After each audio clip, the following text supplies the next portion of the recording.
মৃত ব্যক্তিকে দাফন করার পর তাকে কবরে প্রশ্ন করা হয়, কিন্তু যারা পানিতে ডুবে মারা যায়, যাদের লাশ দাফন করা হয় না, তাদেরকে কিভাবে প্রশ্ন করা হয়? মাশাআল্লাহ, দরকারি প্রশ্ন। আল্লাহ রাব্বুল আলামিন কবরের প্রশ্নোত্তরের মুখোমুখি করবেন প্রত্যেকটা মানুষকে।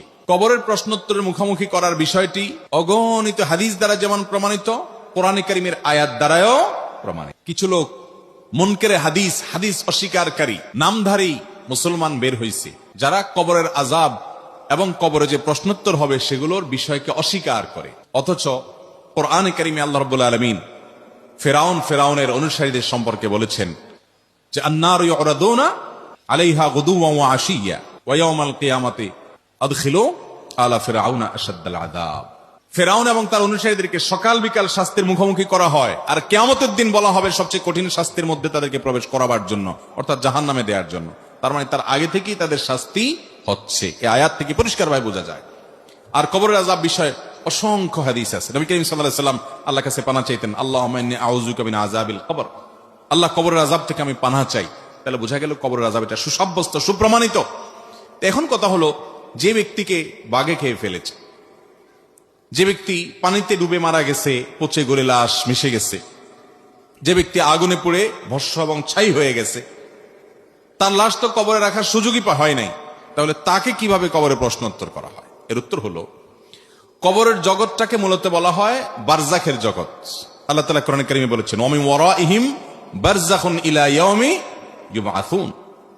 মৃত্যুর পর বারজাখ বলতে একটা জীবন আছে, বারজাখ মানে আড়াল, যে জীবনটা কিয়ামত যে কায়েম হবে সেটা, এবং জীবন, এই দুইটার মধ্যবর্তী জীবন, আড়ালের জীবন, পার্টিশনের জীবন, যে এরপরেই হবে কিয়ামত।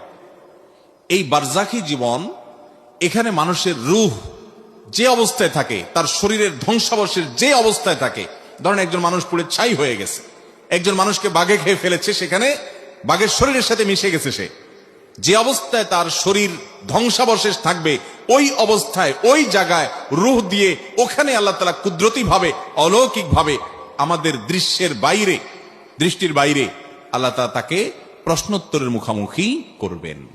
ওইটাই তার বারজাখী জীবন।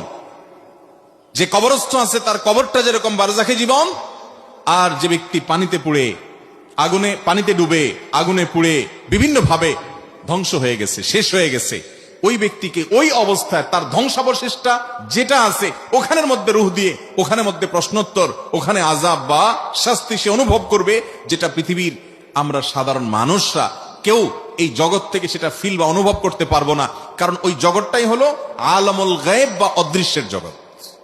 অতএব দৃশ্যের জগতের সবকিছু সে অদৃশ্যের জগৎকে ফিল বা অনুভব করতে পারবে না, সেটাই স্বাভাবিক। কথা কি বুঝাতে পারছি? অতএব আলামুল গায়েব সম্পর্কে, অদৃশ্যের জগৎ সম্পর্কে আমরা কোরআন এবং হাদিসের আলোকে যেটুকু শুধুমাত্র প্রমাণিত এটুকু আমরা বলতে পারবো। ওখানে কিভাবে, তার ধরন কিভাবে হয়, ডিটেইল বিস্তারিত বিবরণ আল্লাহ তাআলা একমাত্র ভালো জানেন। কারণ ইমানের গুরুত্বপূর্ণ একটা পাঠ হলো গায়েবের প্রতি, অদৃশ্যের প্রতি, কোরআন হাদিসে যেগুলো বলা আছে কিন্তু আমরা দেখি না, সেগুলোর প্রতি ঈমান আনা।